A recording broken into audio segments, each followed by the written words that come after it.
Stop messing around, stop fooling around, stop delaying, stop procrastinating. Get up, get out, get it done.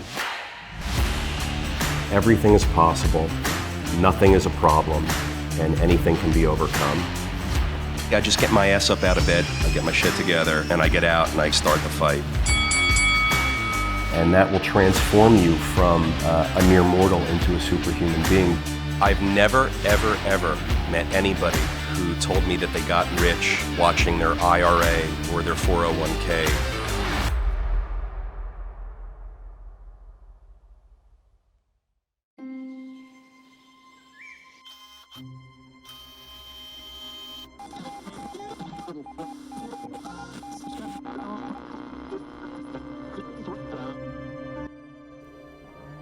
Rolling.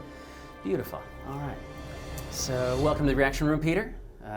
Always great to see you. Are you ready for this? I'm ready to react, right, man. Let's do this. Ready to react. All right. Let's do it. The only way I've seen that you can build confidence is if you surround yourself with people that are optimistic. Yeah, that's one way. It's super hard what I'm about to say to you. Cut out as much of the noise and time with cut people them all that are out. negative and spend as much time with You are who people you that surround are yourself positive. with. This isn't where you're at or what you got. This are the people that you're sitting with at school, on the bus, the shelter, here, right now. Are they saying how shitty everything is? Right. Or are they They're talking not about positive, how to get rid of them. Get rid of everybody who says it's shitty. Yeah, Gary. There's only one way to build confidence, my guy. It's having people that are reinforcing good things to you.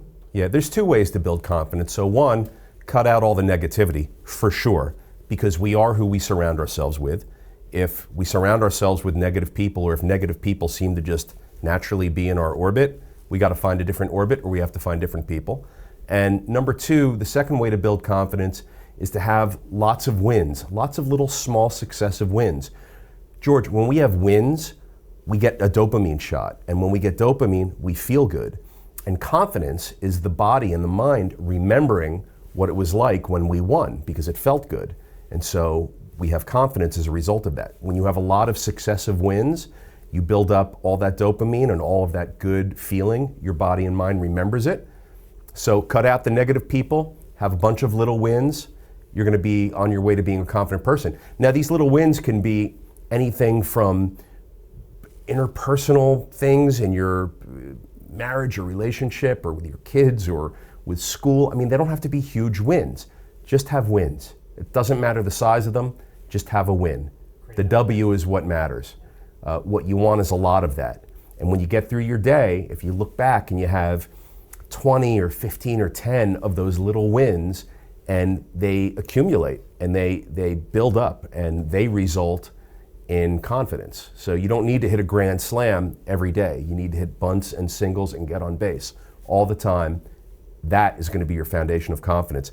But hell yes, if you got negative people around you, you know what you're going to be? You're going to be negative. There's 5 losers around you, you're the 6th. There's 5 winners around you, you're the 6th. So you just got to choose. 100%. For sure. This was good. Yeah. Now, this one I thought stood out to me, that it's something that I feel like you've said many times, and so it resonated right with a lot of people. I say, you know, man, it's funny that we're talking about this. I recently had an experience where I was with a longtime friend of mine.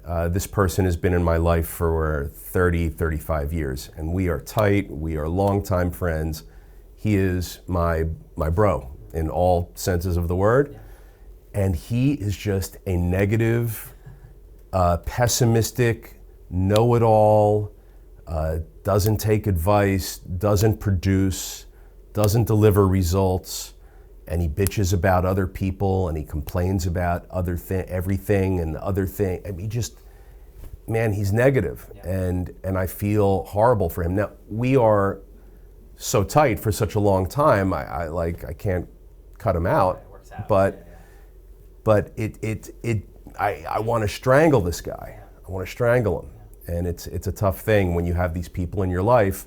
Look, I'm a little older and I'm already where I am, so I can afford to absorb that. But for people who are younger, who are on their way, creating reputation. Cut them out, man. Cut out the negative people. Not everyone can go along with you on that ride, so cut them out. Yeah, 100%. Yeah. All right, second one? Second one, let's do it, George. Ferris, best movie ever made, George. I don't know if you know that about me, but I love this movie. Up with new illnesses. So he's coming up with ways to fake out the school to take off more time. so I better make this one count. Yeah, he's trying to lie to his parents and lie to The the key to school that faking he's out sick. the parents is the Here he clammy goes. hands. Clammy hands. It's a good non-specific Right. symptom. I'm a big believer in it. You lick your palms, George. A lot of That's how you people get the will clammy tell you hands, that good phony according to fever Ferris. is a deadlock. No, But, you can't do the phony you get a fever. nervous mother, You got to go with the you could wind stomach, up in a stomach doctor's illness. office. That's worse than school. Yeah, he's going to tell you to You do a fake a stomach stomach cramp. Stomach cramp. There it is. And when you're bent over, Yeah. moaning and wailing, You lick your palms. you lick your palms. Yes, you do, it's Ferris. It's a little childish and stupid. Yeah. But then so is high school. Yeah, high school is childish. Life moves pretty Life fast. moves pretty fast. You don't stop, If you don't stop and look around once in a while, you could miss it. you can miss it. Yep. Man, he is right. So you know, this guy is one of my idols. I've loved this movie ever since it came out in '85. I'm going to say it's '85. Please research it and tell me if I'm right or wrong. And what an incredible, this character is amazing. This guy is confident. Talk about confidence. This guy is confident. He knows how the system works. He knows how to get what he wants out of the system. He knows how to deliver results. Everyone loves him. This is the most popular guy on the planet. Everyone loves this guy, Ferris Bueller. The guys like him. The girls like him.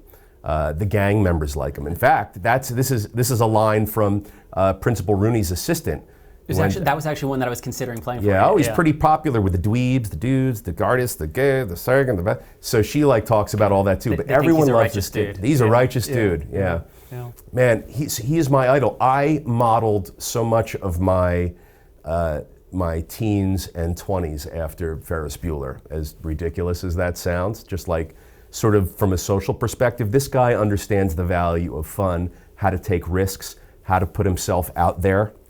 I mean, he hijacks a parade float in the middle of downtown Chicago, steals the mic, gets out front, sings Shake It Up Baby, dances and shakes his hips, and the whole city is in his palms, wrapped around his finger. I mean, it's amazing. All the women are falling in love with him. All the guys are like, oh my God, he's great. He's got the people dancing on the stairs to the museum. You know, this guy takes risks. He has a blast, and he makes other people have fun around him. It's inspiring. When I saw this as a kid, that character was completely inspiring to me. I wish that people would be more like Ferris Bueller and take more risks and have more fun, because at the end of the day, you know, you got to have some fun. And when you're a fun person, people want to be around you. When you're a fun person, people want to admire you, they want to be like you, they gravitate towards you. Fun is such a key component to success. I watch this and I say, Ferris Bueller can go on and do anything he wants in life because he's going to get people to be around him and to do what he wants, and they won't realize that they're doing what he wants, but they're just going to do it, and they're going to have a fun time doing it because he's a fun guy. And so there's so many things that were deep for me with the character of Ferris Bueller. And the movie's fun, but like his character is such a great example, and there's so much to be negative and afraid about in life, it seems, and there's so many of us that are negative and afraid, but not Ferris, man. Ferris he gets up, he gets out, he gets it done. You know, I love that. He makes plans and follows through, he executes. George, he walks right in to the fanciest restaurant in Chicago that you can't get a reservation in, and comes up with a reservation and has the maitre d' apologizing and licking his shoes. Like, it's incredible what Ferris is capable of, because he's creative and because he's ambitious and because he has no fear. I mean, the guy has no fear. I tried to live like that for a long time. I'm so glad you put this up. Yeah, I think it's interesting that Ferris Bueller is sometimes associated with being kind of slacker, avoiding work, that kind of thing. But the effort that he's putting in is actually a tremendous amount of effort. Back in 1985, these efforts were ahead of their time. Right. He doesn't have to be in school to be successful, and I think that's where we are now in our society. You don't have to go to college to be successful financially. You don't have to have higher education to be successful in life. And that certainly was the case back in 1985. That's the way society was. But he was cutting school, and he valued experiences more than education. He valued friendship and laughter and these great memories more than being in school, which he sort of wrote off as, well, it's just school, I can get that wherever and I can look it up, or I'll do it at some other time. I've always been about that. I'd much rather have experiences, I'd much rather have memories and laughter. I mean, to me, that's how bonds are formed, very lasting, real bonds, and that stuff's valuable. We need relationships, we need people to be successful. So to me, Ferris was the most successful person, real or fictional, that I've ever seen, because he had this amazing ability to do that. Fantastic. Yeah. Love it. And it was 1986, I just double checked. 86. So it was filmed in 85, most likely. I was close. Yeah. All right, and last reaction is a tweet that I got, so I'll just read it off to you. It's by Moses Kagan. Moses. And he says... Oh, you want a Ferris Bueller moment on this? Oh, sure. When Cameron was in Egypt land, let my Cameron go. Amazing. Moses Cameron. Moses Cameron. That was that's a clip from the movie. Can you put that up? Yeah, because absolutely. that was a real. My brothers and I still do that. When Cameron was in Egypt's land, let my Cameron go. Oh, we're throwing that in there right now. Yeah, Passover. We sing that. Do you really? Yeah. Oh, that's awesome. Moses Kagan says, iron law of construction management. Letting contractors make decisions about design guarantees you will be unhappy with the results. Oh, completely. Yeah? Sure. When I want to get sushi, I don't go to a French restaurant. When I want to get great design, I don't ask my contractor for great design. I go to an architect or a designer. So that kind of thing just makes sense to me. I mean, I would never seek a great design solution from a contractor. I would get a design solution from a designer and run it by my contractor, because my contractor's got to build it. So I need to make sure my contractor can build it. There's a great example that I have. So when I first started getting going in apartment buildings, I bought one building. It was 30 apartments upstairs and a bunch of commercial stores downstairs. And I needed some architectural renderings of the apartments for renovations and getting permits. They said, Peter, what do you want to do with the commercial storefronts? I said, well, I want something modern and glass and aluminum and something that looks slick.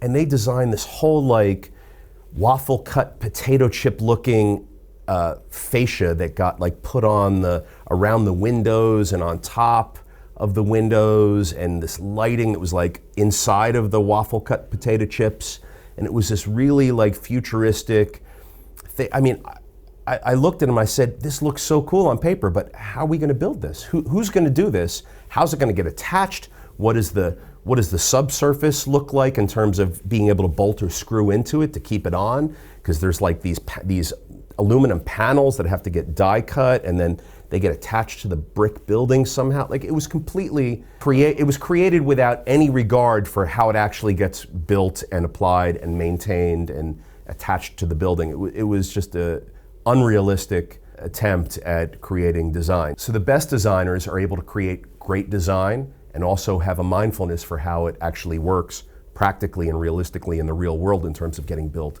and applied to a building. And I would never look to a contractor to give me great design, but I will run it by him. All right, well, thanks so much, Peter. And we want to move on to the table? I want to move on to the table. Sounds great, here we go. Am I moving on to the table or moving on to the table? That would be a very interesting direction if we took it that way, but I think we'll just be behind the table for today. Do you want me to be behind the table? Just get over to the table. All right.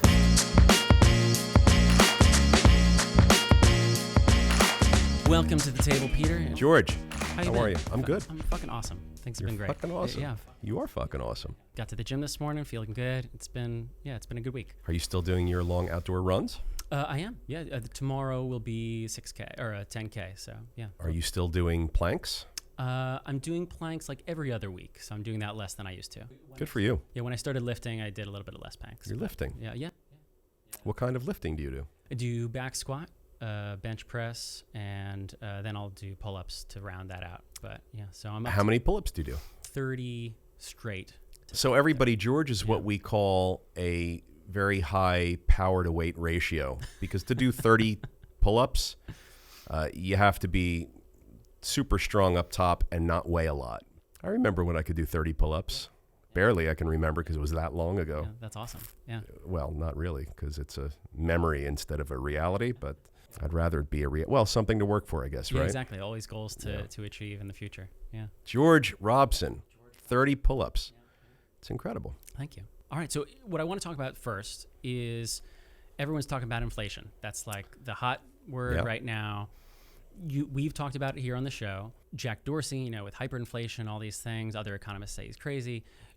Where do you think we're headed as far as inflation goes, and is there a way to prepare for an era of inflation, whatever that means? Yeah. So that's the funny part, is that people are taking opposite sides of the court for the argument on inflation. You've got some people saying that it's going to be hyperinflation, and others that are like, yeah, no, it's not going to happen. Don't worry about it.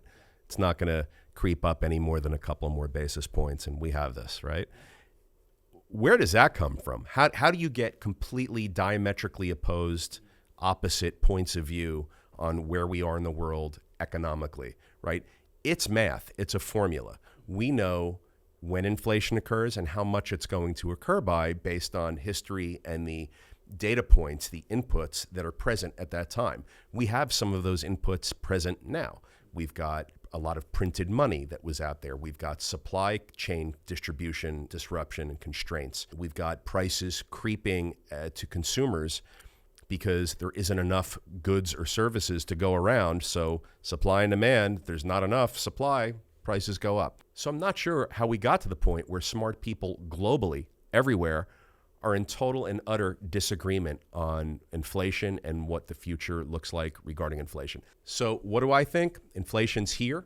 Don't say it's not. We're already seeing the prices of goods and services everywhere as consumers, business to business, no matter where you sit, prices are up. You can't get cars. If you're getting them, you have to overpay for them. I was just out with some friends this past weekend. My friend was shopping in the car market. He said, yeah, I could get a 2013 Toyota 4Runner with 40,000 miles on it for 45 grand.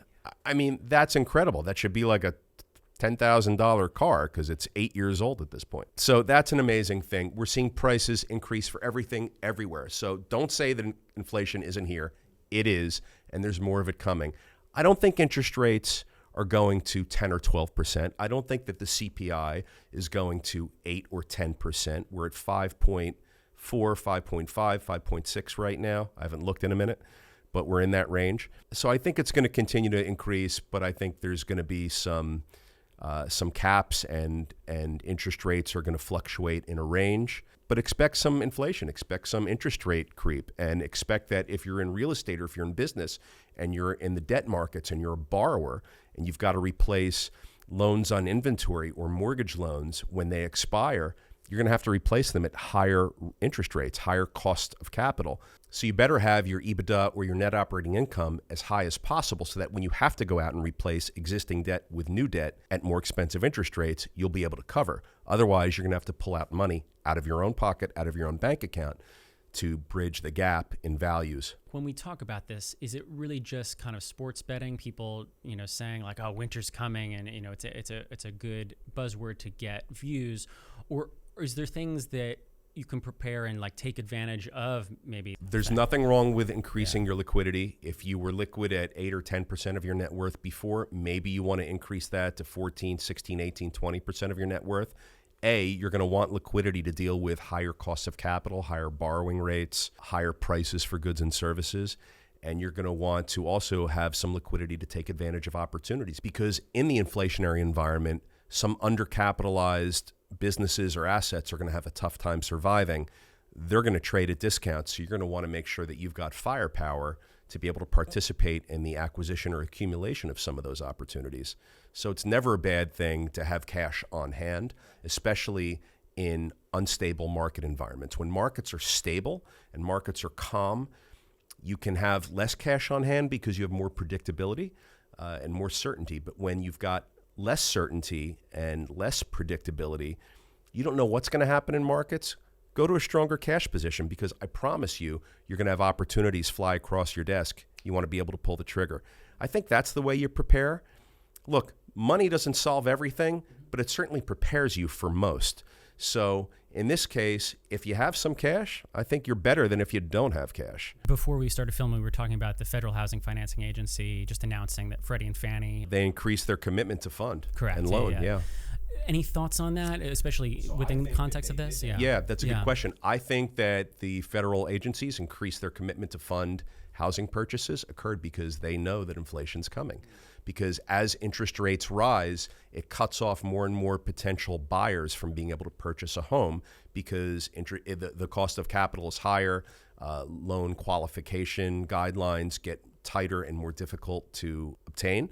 So as they make money more available to these home borrowers during an inflationary environment where interest rates are rising, more and more home buyers are not going to be priced out or blocked out from being able to purchase homes. So I think that's their way of keeping the train stimulated and moving forward on the tracks. Just make more money available to more people during an uncertain time. That's their way of stabilizing the markets. That's how I read it, because I don't know what other justification you would have for increasing funding at a time when real estate prices are through the roof. People are already having a tough time buying homes because prices are so high and interest rates are so low and the markets are so pumped.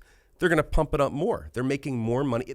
Making a bigger commitment to fund is another form of stimulus. It's stimulus. Look, you can lower rates, you can print money, you can tell the federal agencies to open up their pockets and just shell it out more. It's all stimulus.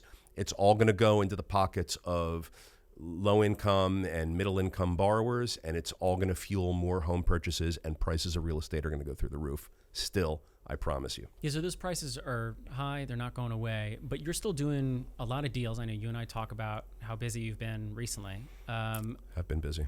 How do you spot good deals versus bad deals? We've touched on this in the past, but I want to revisit a little bit. What are things that you look for? Are there any particular red flags of a bad deal? Yeah. Experience, know your numbers, know your market, know your comps, be smarter than the appraisers, be smarter than the sellers. Look, it's a combination of these and other things, but you know when a good deal comes across your desk because you know that it's underpriced. So I'll give you an example. Yesterday I was called about a storage facility that I can buy near me, I'm in New Jersey, for an 8.5 cap. Now, I know, George, that storage assets like multifamily have been on fire for the past couple of years and that they trade at a sub 4 cap. So this one's at an 8.5 cap. I'm going to go see it and I'm going to probably see quickly why it's trading at an 8.5 cap versus a sub 4 cap. So there's something weird that's going on there. I'm going to have to find it and I'm going to have to decide if it's worth taking the risk and dealing with it because it's not priced right. This thing should be priced at a 4 cap. I mean, it's a little smaller of a property than I would usually want for storage. It's got some sort of hair on it. I don't know what yet, but I'm going to find out. Maybe next time we shoot, you'll ask me what it was that I saw. But I know that the market rate for these things is 3.5 to 4 cap. This is an 8.5 cap. Something's not right. So could be a good deal, could be a shitty deal, right? The seller may want the buyer to take all the risk of whatever the hair is that's on it. I don't know, but as an experienced operator, I can deal with a lot of hair. I can deal with a heavy lift. So I'm not afraid of that. So I'm definitely going to go look at it. Look, we know that if there's 100 houses on the block and 99 out of the 100 houses have sold for $400,000 and the 100th has an asking price of $325,000, why isn't it $400,000? There's a $75,000 gap. You got to go chase that down. Something's up. So, look for those anomalies, look for those inconsistencies, look for the price differentials, the arbitrage opportunities. You have to be able to consider debt. You have to be able to consider the price of debt, the sales price, whether your seller can take back paper, and whether or not your seller can provide any concessions. If there's hair on the deal, but he wants market rate for it, well, you're going to have to negotiate your way through that. And if you're any good, you're going to get some price discounts because there's no way that a asset with non-market rate hair on it is going to trade for a market rate price. A Class A asset, newly constructed, no problems, no issues, sure, full market price, no problems, no questions asked, no deferred maintenance. But you're talking about sometimes buying buildings, George, like we buy buildings that are 10 years old, 20 years old, 40, 50 years old. We're going to do a full-on inspection. We're going to check under the hood. We're going to lift up the skirt. We're going to look everywhere and try and find things, and we're going to find them. And when we do, it's going to be reasons why we're not going to pay full market asking price as if it were new construction. Because in today's world, you've got sellers of assets that are very old and have lots of deferred maintenance, thinking that their old leaky piece of shit is the most valuable old leaky piece of shit that you've ever seen in your life. And I see a lot of old leaky pieces of shit, so I know how to value these things. So you have to have the experience, and you got to be able to chase these things down and identify quickly why something is priced right or wrong. And I think with a little bit of experience and a little bit of repetition and looking at a lot of deals and a lot of assets and a lot of opportunities, I mean, hundreds and hundreds. You have to look for hundreds and hundreds in order to gain the parameters and the mindset to be able to quickly know what's right and what's wrong. But hey, look, you have to look at hundreds and hundreds of deals anyway to find one or two or three that you can possibly lock up under a contract and move forward with and purchase. So you'll be getting that experience anyway if you're doing your job right. Yeah, I think so. Yeah. I think so. Yeah. You know, when I first started off, George, I looked at deals all the time, every day. I had no money. I had no experience, but I was calling around to every broker saying, hey, my name's Peter Siegel. I'm a real estate investor. Like, I've done it a billion times before. I'd done it like once, you know. Please send me your deals. Send me your deals. I'm in the market for deals, assets, buildings. Send them to me. And they sent me everything. And I looked, and I had them all spread out. I'm like, oh, there's this one. This one's a 5 cap. It's at a 4 cap. It's at a 3 cap. It's at a 9 cap.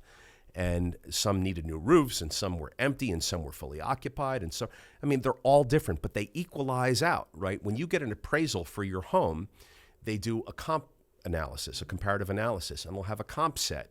And then the appraiser will adjust for things that are different between each of the examples in the comp set. If one house is on a 1 acre lot and one house that's the same size is on a half acre lot, the appraiser is going to make note of that and make an adjustment and equalize out the value. You have to do the same. You're like an appraiser. You do the exact same job that an appraiser does. So you're going to know what's good and what's bad because you're going to become so good at looking at so many deals and so many buildings that you're just going to know what's right and what's wrong. I mean, do you know when they bring out your entree at a nice restaurant if it's right or not? Like when they bring you a steak and you're like, oh, it's not cooked right, or oh, it doesn't smell right, or if the fish is old and stinky or whatever. Like, you know pretty quickly, and you send it back. You got to do the same thing in real estate. You had that quote, cheap financing doesn't make a shitty deal good.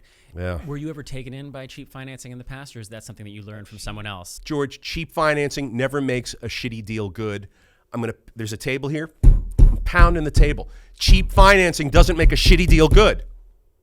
Stop it. It doesn't. Yeah. I was never taken in to buy a shitty deal because of cheap financing.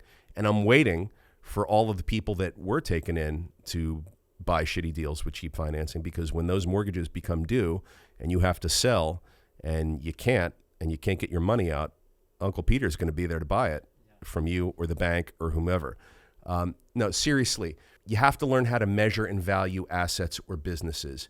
In real estate, the measurement of the financial health of the asset is the net operating income.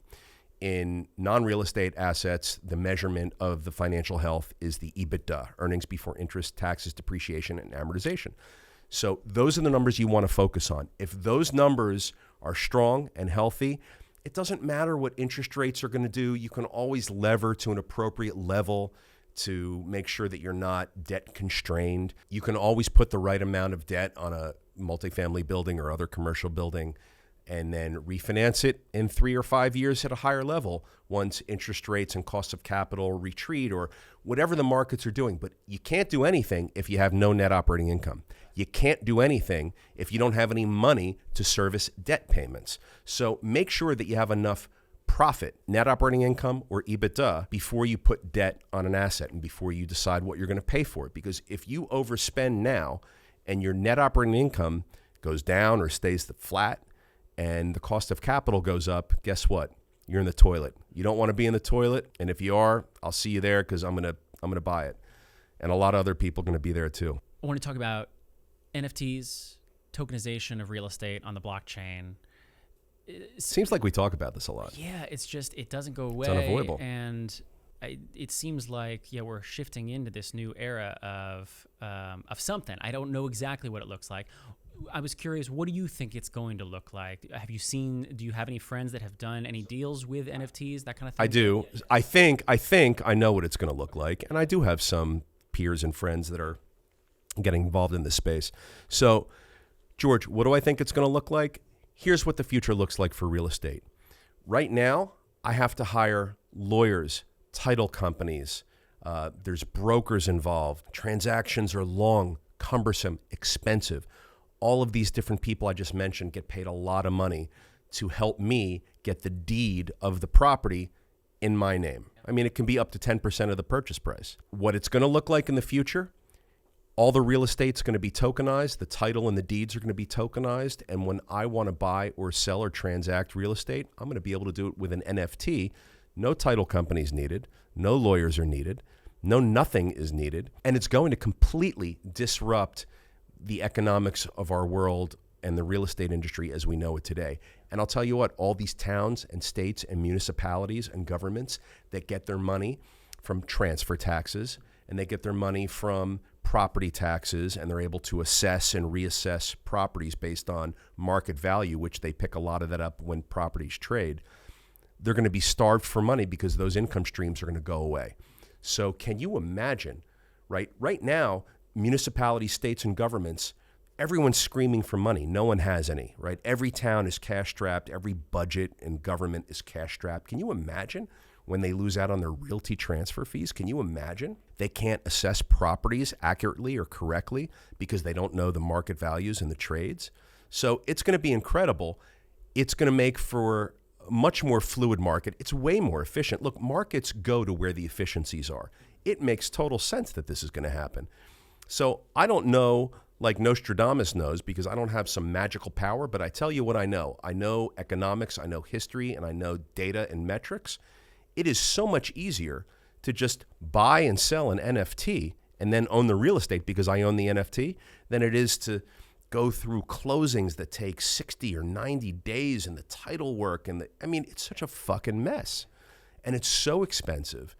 And the fees that you have to pay these lawyers and the title companies, it's incredible. So I think they better start figuring out how they're going to pivot because I know how I'm going to pivot. I'm going to buy tokenized deed and title to real estate. What are they going to do? If you're a real estate attorney out there who's transactional, what are you going to do? Because you're going to have to figure out how to get your income because the real estate transactions are going to go away. Maybe not tomorrow, maybe not next year in 2022, but I promise you in this decade by 2030, we're going to be buying and selling real estate with NFTs, and you guys are going to be looking for a new job. Title companies are going to hire their own crypto technology departments and managers, and they're going to figure out how to be involved in this because title companies are just going to go away if they don't. So everyone's going to have to figure out how to play with the tokenization of real estate. I do have some friends and peers that are attempting to participate in this. It's still very early on. The first few real estate transactions with tokens have occurred this year recently. So we're just sort of priming the marketplace to see what the adoption is going to be, to see what the regulatory pushback is going to be. But you can't fight the massive sensibility and you can't fight the practicality that it offers. It's just the better way. And as consumers, as a marketplace of consumers, we just want the better way. So the regulators may not like it, but I tell you what, you can't regulate or prevent something that makes so much sense. Like if it's, you can regulate the minutia and you can regulate and prevent like one thing at a time, incremental change slowly over long periods of time. But the market wants what it wants. That's right, George. The market wants what it wants when it wants it. Yeah. My wife and I say that together a lot. Really? Yeah, we'll be like, well, what do you want? And she'll say, well, I want what I want when I want it, how I want it. And she'll say, what do you want? I'll say the same thing, and it's pretty funny. Yeah, the market wants what it wants. Yeah. It wants. Yeah, two things jump out to me is one, going back to something you've said before of it's not what you own, it's what you control. I think the one example that I know of real estate being transference right now with NFTs happened through LLC rather than the deed itself. So I'm curious to see how that plays out, if that's the norm or if that's just something that was tried out in that way. Talk to me about that again. What is it? So the only case that I saw, I think it was on TikTok. You might have even sent it to me a long time ago, that like a few months ago, that it was the LLC that was being purchased by the NFT, and the LLC itself gave ownership as opposed to a deed directly. So the LLC owns title, and there's an LLC operating agreement. All LLCs have them. And the operating stipulates that whoever owns the NFT associated with that property owns the property. And so the LLC is free to buy and sell the NFT. The buyer of the NFT has the rights to the property because the deed, the title, did not transfer from one owner to the next, but the ownership of the LLC, in fact, transferred from one owner to the next. Well, LLC ownership doesn't get recorded. There's no deed or title. It's already titled in the LLC's name. So you're just buying shares of a company, and the company's assets go with it. So that's the first thing that jumped out to me. The other thing is what you said about people hiring, NFT experts. I think that we'll see that way more. I think in the same way that, for sure, you hired me, or other people have hired people to handle social media and handle the kind of the without a doubt, the documentation thing. I think we'll have whole departments of both crypto and blockchain kind of engineers basically for each company, and that'll be an essential part of what we do. And there's also ownership of virtual real estate in the metaverse. Yes, well, we'll see how that plays out. The metaverse blows my mind. This whole, we already live in it to some extent, but whatever form it takes in the future will be wild. Yeah. Wild. Yeah. Speaking of wild, I wanted to talk about some war stories from the field. You've mentioned a few in passing. I've got many. And yet there's one, and we don't have to talk about this one, but this is the one that always jumps out when you talk about it. Which one? With friends. You mentioned a machete in some case. Do you want to talk about that? You want to hear about that? I do want to hear about that one. The building was 535 West 135th Street in Manhattan. It was a 25-unit, 5-story walk-up building. I purchased it from the matriarch of the family that had owned it for years. And when I took over, I learned that there is a plumber that used some basement space as storage. Didn't have a lease. It wasn't formal storage space. He was just friendly with the matriarch of this family. And she said, oh, yeah, come in and store your pipes and your equipment in the basement. And so when I was at the closing table, I said to her, hey, what about this plumber? He doesn't really have a lease. It was an apartment building. There was nothing commercial about the building at all. It was Jimmy rigged storage space at best. And I said to the seller, what are we doing with this plumber? He said, oh, he'll move out. He knows he's going to move out. We've known him for 80,000 years. And, he's sad, but he'll move out. Okay, great. So buy the building. A month goes by. I call the guy, say, hey, just checking in, what are your plans? We're going to be renovating the basement and putting in new systems, and we need access. And yeah, I'm getting it out. Another month goes by. Hey, man, it's Peter again. What's up? Yeah, no, I know. 3, 4, 5, 6 months go by, like nothing, crickets from this guy. So I just keep calling him, and I have his address, so I'm sending him notices. I'm having lawyers sending him notices. Like, I need access to my space. I've tried to be flexible. I've tried to work with him. I need my building back. Like, I can't have anyone else controlling my real estate. And I saw him one day on 135th Street, about 200 feet up from where the building was. And I said, hey, man, we got to figure this out now, because I got people coming the next Saturday with trucks. They're going to just pull out all your expensive equipment. I don't want to do that, but you got to work with me here. It's been like 6 months. The guy's pissed. He disappears for a second. He comes back. He's got a machete this long, and he starts running at me. He raises it up over his head, and he starts running at me. And you have to know 135th Street. So on 135th Street, people were, it was popular for people to sit out front of the building on the sidewalk in like a lawn chair and just like hang out there all day. Yep. And so you had like an audience, right? So he comes running after me on 135th Street with a machete, chasing me. And I was younger and way more agile and fast. I was decently athletic, so I was like pretty quick.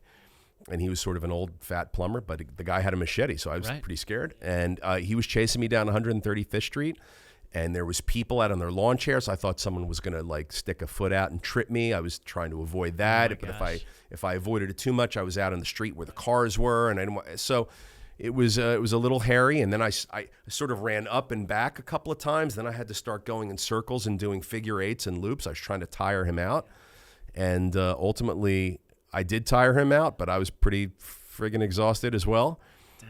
And he was pissed. He was chasing me with a machete. And the next day, he had his stuff out. So I got the stuff out of the building, but the price that I had to pay was I had to be the laughing stock of 135th Street, and I was scared and getting chased by a crazy dude with a machete, and it was... Yeah, sometimes saving face is the most valuable thing to some people. You know, it was not fun while it was happening, nor funny, but looking back on it, it's pretty funny. Yeah. That I got chased. And that does parlay into kind of how you talk all the time about being humble, and that's one experience where, you know, it obviously is a humbling experience to be chased by a machete, but you got the property. You know, at the end of the day, you could have been an asshole, and you know, I could have gotten it sooner. Yeah, I could have just exactly, sent the note. I could have sent a team of movers in to get his stuff out sooner. He didn't have a lease. He didn't have any rights. It was just like I was trying to be a good guy about it, but he just, you know, I find that when people are occupying space, no matter what kind of space, residential, storage, commercial, for long periods of time, and this plumber was there for decades, you know, they tend to think that it's theirs, even though they're renting, or even though they're squatting, or even though someone let them in as a favor to store plumbing equipment, right? It's not their property. It's not their space or real estate. They get to use it temporarily for a certain period of time. It's finite under certain terms and conditions. Maybe those terms are clear, maybe they're not clear.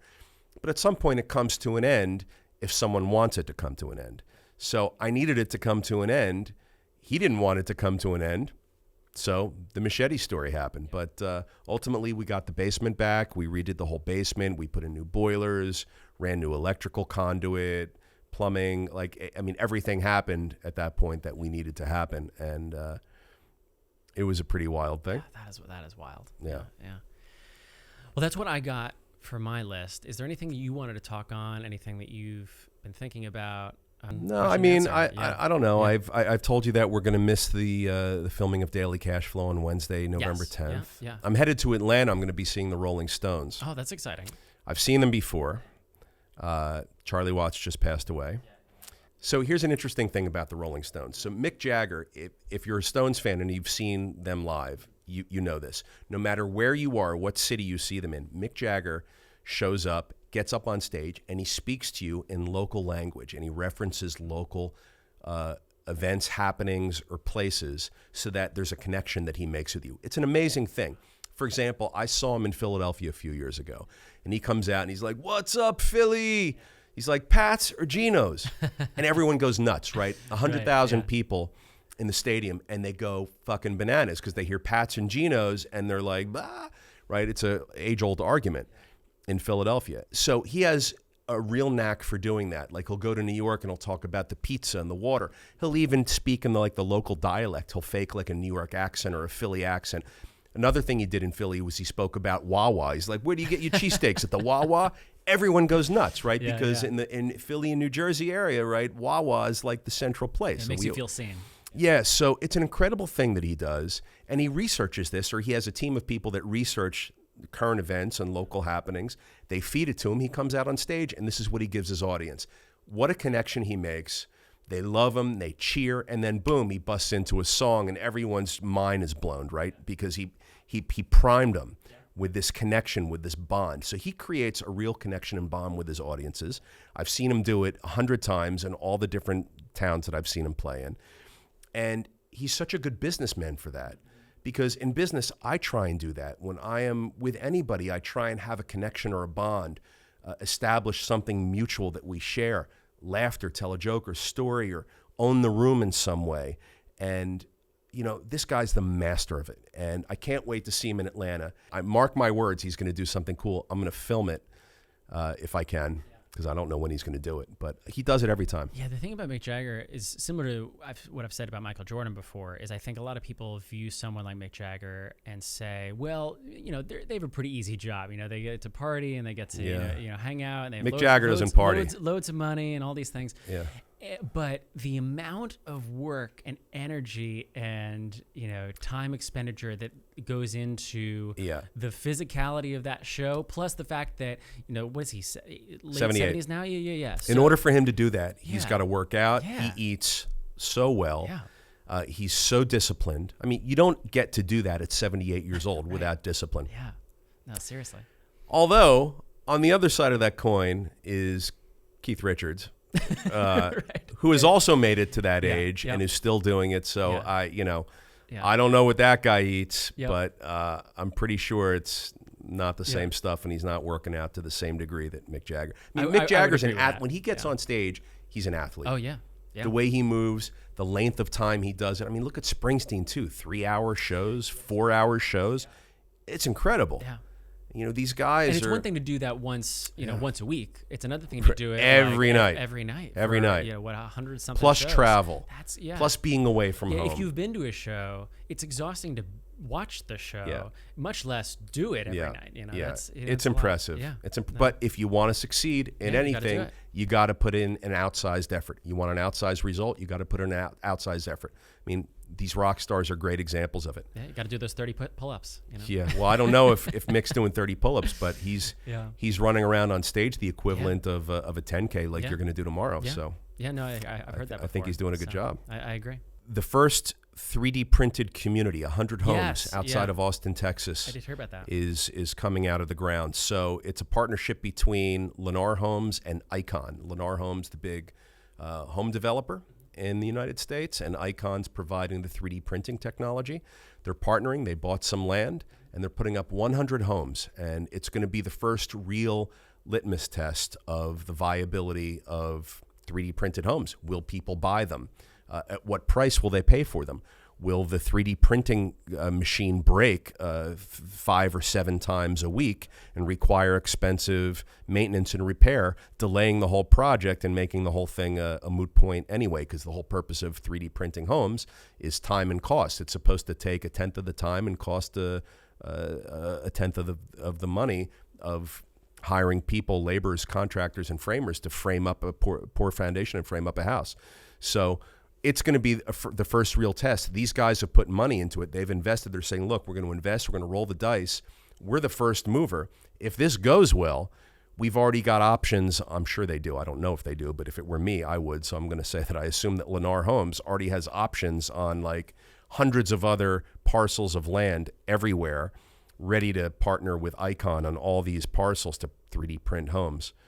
So they're going to be rolling out 100 homes. I've seen renderings. They're going to look really cool. And it's going to be a 100 home community. I mean, that's not a small community. That's a pretty large community of people.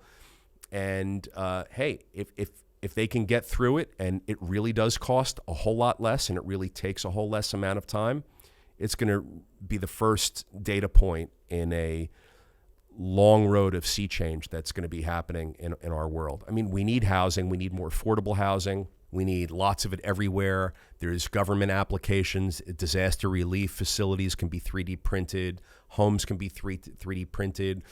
Single and 2-story commercial facilities can be 3D printed. It's going to change our world a whole lot.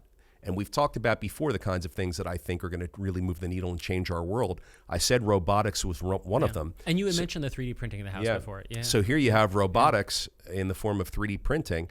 I mean, I'm really rooting for them. I hope it gets off the ground. Now, the 3D printing world is filled with a bunch of different technologies. Most of them are just an overhead arm that sort of poop out like a soft serve ice cream type of cementitious material, and it takes a certain amount of time to cure and harden, and gravity sort of pulls it down a little bit. So in certain places it needs supports, like over windows and doors, and it's not perfect yet. And you can't 3D print all types of architectural designs yet. There's a couple of technologies out there that are claiming that they can 3D print flat sides, curves. They can do roofs. Like the Icon technology is only printing walls. It's not printing the roof. So they have to frame out and put on a traditional roof on top of 3D printed walls, whereas another company out there claims that they can 3D print a roof. They can do arcs and they can do domes and other shapes, but they don't have the funding yet. So like Icon beat them to the punch with capital raising. They've got a lot of money banked and from pretty major investors, but they might be the inferior technology, but it might not matter, because in technology, what matters is speed, and then sort of figure it out later. And I think that Icon is so far presenting themselves as maybe not the superior technology, but certainly the superior business. Yeah, and that's what what makes money is what did we say before? The market wants what it wants. Yes, it does. So yeah, I think it goes back to that kind of Tesla Edison argument of like people often say like, oh well, Tesla was so much more of a genius than Edison. Well, but Edison, he didn't have his money. Right. Edison and Ford were both they were business people and they knew how to market it to the audience. Technology is a lot like the arts. You can be the greatest artist in the world, but if no one knows about you, it's tough. You can have the greatest technology or patent in the world, but if you don't have the capital or if you're not business minded, I find that artists aren't business minded and technology people aren't business minded and business people aren't artists. Like you sort of have your own lane. The successful companies are the ones that pair the research and development and the creativity part of it with business and capital sense. Yeah, I would say the only exception that I can think of with that is with film. But I think it's still you're still right that a real artsy director or whatever probably isn't thinking a load about the business. But there you're actually building really a small business every time you do a film. Sure. In some ways, and so that I think is part of why the film industry is so successful monetarily. Is you have a lot of creatives that are required to be very business minded, with that kind of process. But yeah, you're totally right. I definitely agree. Thanks, George. Yeah, no, absolutely. Cool. Well, George, yes, you're getting smarter and smarter and smarter every time we meet to shoot these. Now, I don't mean to say it like that because clearly you were incredibly smart before we even met. Mm-hmm. But I appreciate your input in these. My more assertive input. Yeah. Well, very good. Yeah, thank you. I appreciate that. I think people would rather hear from you than from me, honestly. I definitely disagree you can do 30 with that. pull-ups. I definitely disagree with that, but I appreciate the compliment. I'll take it. Yeah. Thanks, George. Cool. All right, I'll see you over in the Q&A section.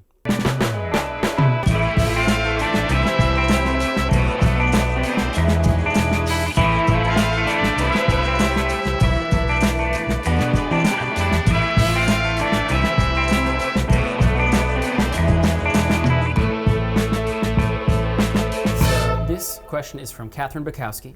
Catherine Bukowski? Yeah, and she goes, hi, Peter. I currently own and rent out a triplex. I wonder if Catherine Bukowski is related to Charles Bukowski or if she knows Mrs. Kacharsky, who I used to hit golf balls into her backyard. Kacharsky? Yeah. That's a name. Yeah, Wow. sorry. No, it's fine. Catherine Bukowski. Yeah. Are you a Bukowski fan yourself? Holy shit. I am a Charles Bukowski fan. Yeah, same. I love it. Anyway, Catherine says, hi, Peter. I currently own and rent out a triplex, and I'm planning to expand to more units over the next year. How much legal preparation should I do as I expand? Obviously, you never want to have to go to court, but what kind of precautions do I need to take legally to protect myself and my property? Listen, you need lawyers whether you go to court or not. You're in real estate, you want to expand, you want to go from 3 units and accumulate more. You're going to need a transactional attorney, someone to create contracts, review contracts, someone to handle financings and refinancings with lenders, to interface with title companies, and to close transactions. So at the very least, you need a transactional attorney. There's a lot out there. You want to find one that's a real estate attorney that specializes in real estate transactions. Separately, you're going to want to have a landlord-tenant attorney in your back pocket ready to go for those hopefully few times when your tenant relationships turn south on you and you have to enforce your rights as a property owner. Either you have to file for collections or, God forbid, eviction, or you have to file holdover complaints in certain cases, or post-occupancy judgments when people move out and they owe you money and they haven't paid. So there's a landlord-tenant attorney is going to be helpful for you in those situations. And then lastly, as you grow and expand, as you do bigger and larger deals, maybe you're going to take in partners, maybe you're going to syndicate some of your deals and raise money from multiple partners, you're going to need a set of documents that are SEC compliant and comply with the blue sky laws so that you can take money from third-party investors and be in compliance and not have any problems there. So you're going to need a good corporate attorney who can create LLC operating agreements, subscription agreements, offering memorandums. That's going to be your document set for going out and raising money for larger deals. But for now, you've got a threeplex. I'm psyched. Hopefully you've house hacked your way in your threeplex and you've lived in one unit, rented out the other 2, and you're going to refinance and burr your way up the ladder a little bit. So I'm psyched for you and congratulations. Good luck.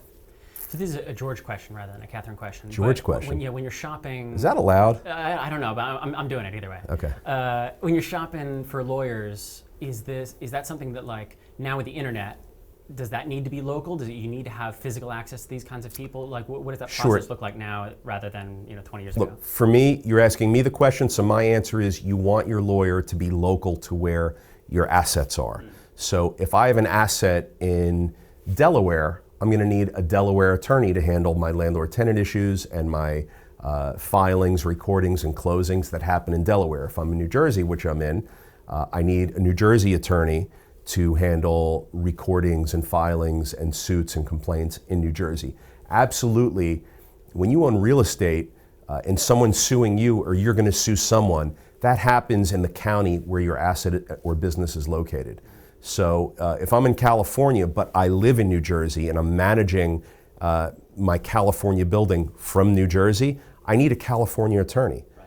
George, we have property in Texas. When I have a problem in Texas, I can't hire a New Hampshire attorney to handle my matter in Texas. I have to hire a local attorney in Texas, for example, Tarrant County, where some of my properties are. I have some attorneys down there in that county. They know the courts, they know the system, they know the clerks, they know the judges, they know the other attorneys. That's where you have to have your legal representation where the issue exists. 100%. All right, cool. Thanks so much, Peter, and we'll see you next week. Thanks, George.